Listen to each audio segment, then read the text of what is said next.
बुद्ध अपने शिष्यों को उपदेश दे रहे थे। तभी एक व्यक्ति को बुद्ध की बातें अच्छी नहीं लगी। वह उठा और बुद्ध का अपमान कर दिया।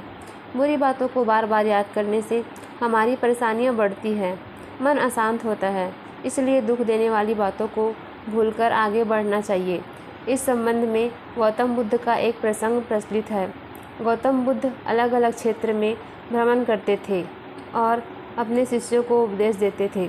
एक गांव में वे उपदेश दे रहे थे। बुद्ध ने कहा कि क्रोध ऐसी अग्नि है जिसमें क्रोध करने वाला खुद भी जलता है और दूसरों को भी जलाता है।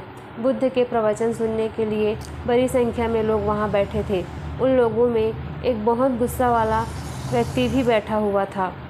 उसे ये बात पसंद नहीं आई। वह अचानक उठा और बोलने लगा कि बुद्ध, तुम पाखंडी हो। बड़ी बड़ी बातें करते ही तुम्हारा काम है। तुम लोगों को भ्रमित कर रहे हो। तुम्हारी ये बातें आज कोई मायने नहीं रखती। व्यक्ति लगातार बुद्ध को अपमानजनक बातें सुना रहा था। वहाँ बैठे सभी लोग ये देखकर हैरान थे कि बुद्ध ये सब शांति से सुन रहे थे, लेकिन कुछ बोल नहीं रहे थे। क्रोधी व्यक्ति बुद्ध को शांत देखकर और ज़्यादा क्रोधित हो गया। वह बुद्ध के पास गया और उसके मुंह पर थूका। वहाँ से चला गया। घर पहुंचकर क्रोधी व्यक्ति का मन शांत हुआ। उसे अपने किए पर बहुत पछतावा हुआ। वह बुद्ध से क्षमा मांगने पहुंचा, लेकिन उसे गांव से बुद्ध पड़ोस के गांव में चल निकले थे। वे व्यक्ति बुद्ध को खोजते हुए दूसरे गांव में पहुंच गया। वहां व्यक्ति को जैसे ही बुद्ध दिखाई दिए, वो उसके चरण में गिर गया और क्षमा मांगने लगा। बुद्ध ने उस व्यक्ति से पूछा, तुम कौन हो और क्षमा क्यों मांग रहे हो? उस व्यक्ति ने कहा, क्या आप मुझे भूल गए हैं?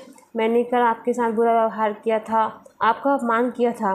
बुद्ध ने कहा, बीता हुआ कल मैं वही छोड़ आया हूँ और अभी तुम भी वहीं रुके हुए हो। तुम्हें गलती का पछतावा है। तुमने पश्चाताप कर लिया। अब तुम निष्पाप हो गए हो। बुरी बातें याद करते रहने से हमारा आज बर्बाद होता है। इस आदत की वजह से भविष्य भी बिगड़ सकता है। इसलिए बीते हुए कल की बातों को भूल के आगे बढ़ना ही चाहिए।